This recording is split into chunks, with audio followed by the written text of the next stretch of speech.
Movie के start में हम एक लेडी को देखते हैं जो किसी से डर रही होती है। तभी वहाँ पर दो पुलिस ऑफिसर्स आते हैं। वो लोग देखते हैं कि जिस आदमी से वो लेडी डर रही होती है वो आदमी काफी बड़ा साइज में होता है और उसका नाम जेकब होता है। वो उनमें से एक पुलिस ऑफिसर को जान से ही मार देता है और दूसरे आदमी का एक हाथ ही काट देता है, जिससे वो काफी ज्यादा जख्मी हो जाता है। लेकिन इसके बावजूद भी वो जेकब के सर पर शूट कर देता है, जिससे वो वहाँ से भाग जाता है। इधर वो पुलिस ऑफिसर देखता है कि उस लड़की की आंखें ही निकाल ली गई थी और ये काम जेकब ने किया था। और जब वहाँ पुलिस आती है तो उन्हें वहाँ पर बहुत सी डेड बॉडीज मिलती है जिनकी आंखें निकाल ली गई थी। अब सीन शिफ्ट होता है और हमें 4 साल बाद का सीन दिखाया जाता है और हम उसी ऑफिसर को देखते हैं जिसने जेकब को शूट किया था और उसका नाम फ्रैंक होता है। फ्रैंक को यहाँ 8 प्रिजनर्स दिए जाते हैं जिन्हें मिलकर एक बिल्डिंग को साफ करना था और इस काम के लिए 4 मेल और 4 फीमेल्स होती हैं। इसके बाद जब वो सब होटल के अंदर जाते हैं तो वहाँ पर उन्हें होटल की केयर टेकर मिलती है जो उन सबको बताते हैं कि 1971 में इस जगह पर आग लग गई थी जिसमें होटल के ओनर, उसकी वाइफ और बाकी के कई लोग मारे गए थे। इसके बाद वो उन सबको इंस्ट्रक्शंस देती है कि उन्हें क्या करना है। अब सब अपना अपना काम करने लगते हैं। इधर एक लड़का टाइसन से कहता है कि मेरे पास इस जगह का मैप है और इस पे एक लॉकर भी है जहाँ पर बहुत सारा पैसा है, और वो टाइसन से कहता है कि हम ये पैसे लेकर यहाँ से भाग जाएंगे। दूसरी तरफ हम एक लड़की को देखते हैं जिसके पास एक होल से डॉग आता है। अब क्योंकि उस जगह से बाहर जाना तो उन्हें अलाउड नहीं था और ना ही उस जगह से निकलने का कोई रास्ता था, जिस पर वो होल को देखकर काफी खुश हो जाती है क्योंकि उसे बाहर जाने का रास्ता मिल गया था। दूसरी तरफ हम कीरा को देखते हैं जिसे माइकल छुप कर देख रहा होता है।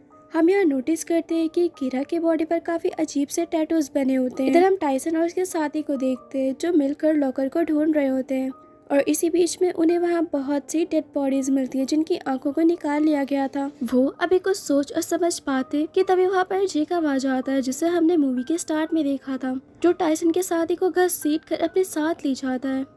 इधर फीमेल ऑफिसर जब प्रिजनर्स को चेक करने के लिए लिफ्ट में जाती है तो वो अचानक से 9th फुट पर चली जाती है जहाँ पर जेकब उसे पकड़ लेता है और वो उसे जान से ही मार देता है और उसके बाद वो उसकी आंखों को निकाल लेता है और जेकब उन आंखों को किसी लिक्विड में प्रिजर्व किया करता था। इधर हम कीरा और क्रिस्टीन को देखते हैं जो इस जगह से भागना चाहती थी। वो डिस्कस करने लगती है कि जिस जगह से डॉग आया था वो लोग उस जगह से भाग सकते हैं और वो लोग उस जगह पर जाने लगते हैं कि तभी वहाँ पर जेकब आ जाता है और कीरा के कंधे में हुक फंसा कर उसे खींचने लगता है। तभी क्रिस्टीन ये सब देखकर फ्रैंक के पास डरी हुई जाती है और फिर वो दोनों एक साथ लिफ्ट में जाते हैं और अलग अलग फ्लोर्स पर बाकी के प्रिजनर्स फंसे होते हैं। इधर उन्हें टाइसन पे मिल जाता है जो उन सबको उसके साथ हुई घटना के बारे में बताता है, जिस पर फ्रैंक समझ जाता है कि ये किलिंग्स कोई और नहीं बल्कि जेकब कर रहा होता है जिसे उसने 4 साल पहले गोली मारी थी। तभी जेकब फ्रैंक के गले में हुक फंसाकर उसे जान से मार देता है। ये सब देखकर क्रिस्टीन और टाइसन दोनों ही बहुत ज्यादा डर जाते हैं, लेकिन हिम्मत करके क्रिस्टीन फ्रैंक के गन को अपने पास रख लेती है। दूसरी तरफ हम कीरा को देखते हैं जिसे जेकब ने बेहोश करके बांधा होता है और इसके बाद वो उसे पिंजरे में डाल देता है। वो जगह काफी गंदी होती है और हर तरफ डेड बॉडीज पड़ी होती हैं। यहाँ हमें जेकब के पास्ट के बारे में बताया जाता है कि आखिर जेकब किलर कैसे बना। दरअसल जेकब की मदर काफी स्ट्रिक्ट थी और उसे बचपन में ही इसी तरीके से पिंजरे में बंद किया करती थी और उसे ये भी बताया गया कि जो भी गॉड के खिलाफ बात करेगा वो बहुत ज्यादा गलत होगा और वो अच्छा नहीं होगा, तो तुम उसे मार देना। उसकी मदर उसे ये भी कहा करती थी कि जिन लोगों के भी बॉडीज पर टैटू होते हैं वो अच्छे लोग नहीं होते हैं। खैर अब हम प्रेजेंट में आ जाते हैं जहाँ जेकब एक और प्रिजनर की आंखें निकाल देता है और इसके बाद वो एक कपल की तरफ बढ़ता है और वो उनमें से मेल की आंखें निकाल कर उसे भी मार देता है। तब डर कर वो लड़की रस्सी से नीचे उतरने लगती है कि तभी जेकब रस्सी को ही काट देता है, जिस पर नीचे गिरते ही उस लड़की को शीशा लग जाता है और उससे खून आने लगता है। नीचे बहुत सारे डॉग्स भी होते हैं जो उसे देख कर उस लड़की को खाने लगते हैं। अब टोटल 5 लोग बचे होते हैं जो कि क्रिस्टीन, टाइसन, माइकल और उसकी फ्रेंड और आखिर में कीरा जो कि जेकब की कैद में होती है। जेकब माइकल और उसकी फ्रेंड पर अटैक करने लगता है, जिस पर माइकल एक लोहे की पाइप से जेकब पर अटैक कर देता है और वहां से अपनी फ्रेंड को लेकर भाग जाता है। लेकिन तभी माइकल के फ्रेंड का मोबाइल रिंग करने लगता है, जिस पर जेकब उसे पकड़ लेता है और वो उस लड़की का मोबाइल उसके मुंह के अंदर ही घुसा देता है, जिससे सफोकेशन की वजह से उस लड़की की डेथ हो जाती है।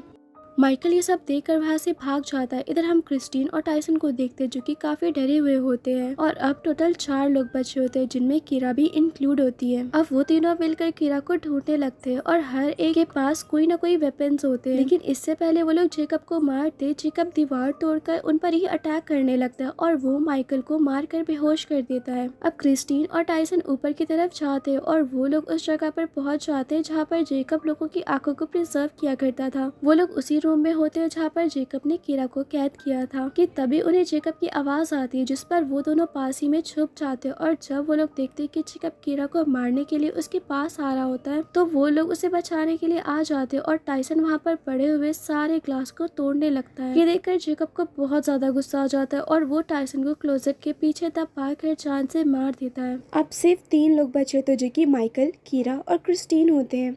तभी कीरा के पास होटल की केयर टेकर आती है। वो दोनों उस लेडी को देखकर खुश हो जाते हैं कि शायद वो उनके बाहर जाने में हेल्प कर सके, लेकिन यहाँ हमें रिवील होता है कि ये लेडी दरअसल जेकब की मदर होती है। वो लेडी कहती है कि मेरे अंदर बदले की आग जल रही थी उसी पुलिस ऑफिसर के लिए जिसने जेकब को शूट किया था। मुझे उसे मारना ही था और मैंने आज फाइनली उसे मार ही दिया। तब क्रिस्टीन कहती है कि इसमें हमारा क्या कसूर था, जिस पर वो लेडी कहती है जो एक बार यहाँ पर आ गया वो यहाँ पर फंस गया। अब क्योंकि कीरा के बॉडी पर टैटूज थे तो वो उसे भी मारना चाहती थी, लेकिन जेकब इस बात से मना कर देता है क्योंकि वो कीरा को पसंद करने लगा था। और जब उसकी मदर उसे फोर्स करती है कि वो गुस्से में अपनी मदर को ही दूर फेंक देता है, जिससे उसकी मदर का सिर एक आयरन रॉड पर लग जाता है और उसकी डेथ हो जाती है। इसके बाद जेकब कीरा को अपने साथ ले जाने लगता है, लेकिन तभी क्रिस्टीन आ जाती है और वो उसे गन पॉइंट करके कीरा को छोड़ने का कहती है, जिस पर कीरा भी उसे शूट करने का कहती है। लेकिन जब क्रिस्टीन जेकब को शूट करती है तो उसमें बुलेट से नहीं होती है। ये देखकर जेकब को उन दोनों पर बहुत ज्यादा गुस्सा आता है और वो उन दोनों का गला पकड़ कर हवा में उठा लेता है। लेकिन तभी पीछे से माइकल आ जाता है और पाइप से उस पर फिर से अटैक करता है और वो तीनों प्रिजनर्स भागने लगते हैं। वो तीनों एक रूम में जाकर छुप जाते हैं। हालांकि जेकब उनका यहाँ भी पीछा नहीं छोड़ता है। वो लोग जेकब को उठाकर खिड़की से बाहर फेंकने लगते हैं, लेकिन जेकब यहाँ होशियारी से वहाँ पर लटक जाता है